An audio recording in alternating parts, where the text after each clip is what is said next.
नमस्कार बंधुरा welcome to my channel SB explorer. तो बंधुरा तुम्हारा सकलेई जानते आज के आईएसएल मंचे डबल हेडार्स मैच छिलो जेखाने किन्तु कारा कि जितलो सेटा निये तो आलोचना करब। तार आगे तोमादेरके बोले दी आज के आमी लाइव लिंक दिएछिलाम, तो अनेकेई सेई लाइव लिंकेर माध्यमे तोमरा खेला देखते पारोनी एकटाई कारणे, सेटा होच्छे तोमरा अनेकेई माने कपि करते पारछिले ना आर कि लिंकटा, सेई कारणे तो सकलेर काछे आमी क्षमा चेये निच्छि। आजकेर এই সমস্যার জন্য অনেকেই আমাকে ভরসা করেছিলে, কিন্তু আজকের খেলাটা আমি তোমাদেরকে যাদেরকে দেখাতে পারিনি তাদেরকে অনেক অনেক সরি জানাচ্ছি, আমি হাত জোর করে ক্ষমা চেয়ে নিচ্ছি। তো কাল থেকে এই প্রবলেমটা হবে না, কাল থেকে সেই কারণে আমি একটা নতুন সলিউশন নিয়ে আসছি, যেটা হচ্ছে এই ফেসবুকে লিঙ্ক মানে পাঠালে আর কি সেখান থেকে কপি করতে সমস্যা হয়, সেই কারণে আমি টেলিগ্রামে একটা চ্যানেল খুলেছি এসবি এক্সপ্লোরার নামে। তো সেই চ্যানেলে কিন্তু আমি আগামীকালকের ম্যাচের লিঙ্ক শেয়ার করে দেবো।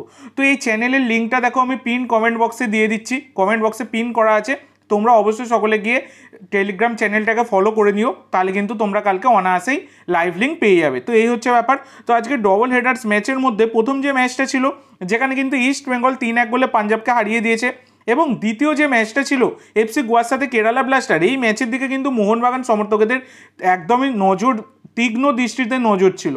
কারণ আজকের ম্যাচ থেকে যদি গোয়া পয়েন্টস লুজ করতো, মানে ধরো গোয়া যদি হেরে যেত আজকে, তবে কিন্তু মোহনবাগান সিল চ্যাম্পিয়ন হয়ে যেত, কিন্তু আজকে গোয়া হারলো না, গোয়া কিন্তু কেরালাকে হারিয়ে দিল। সেই কারণে কিন্তু এখনও গোয়া মোহনবাগানকে চ্যাম্পিয়ন হতে দিল না। তো কেন দিল না তোমরা সকলেই জানো। তো আগামীকালকের ম্যাচে মোহনবাগান জয়লাভ করলেই, উড়িষ্যাকে হারিয়ে জয়লাভ করলেই মোহনবাগান কিন্তু চ্যাম্পিয়ন হয়ে যাবে।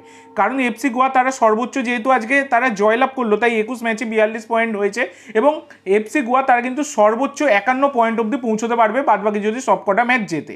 কিন্তু মোহনবাগান তারা কিন্তু 49 পয়েন্টে দাঁড়িয়ে আছে। সেক্ষেত্রে মোহনবাগানকে কালকের ম্যাচ থেকে 3টে পয়েন্ট যদি পেয়ে যায় উড়িষ্যাকে হারিয়ে, তাহলে কিন্তু মোহনবাগান লিগ সিল চ্যাম্পিয়ন হয়ে যাবে। তো এই হচ্ছে টোটাল ফান্ডা, আমি তোমাদেরকে অনেকবারই আলোচনা করেছি, আজকেও কিন্তু আলোচনা করে দিলাম।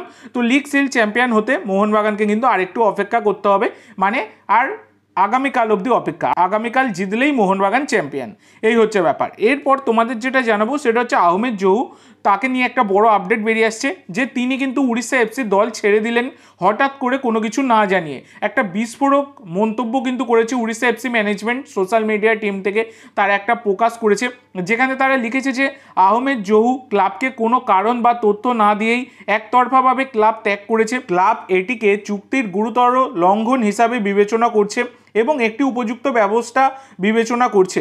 যথাযথ প্রক্রিয়া অনুসরণ করার পরে আরও বিশদ জানানো হবে, এইটা কিন্তু জানিয়েছে উড়িষ্যা এফসি।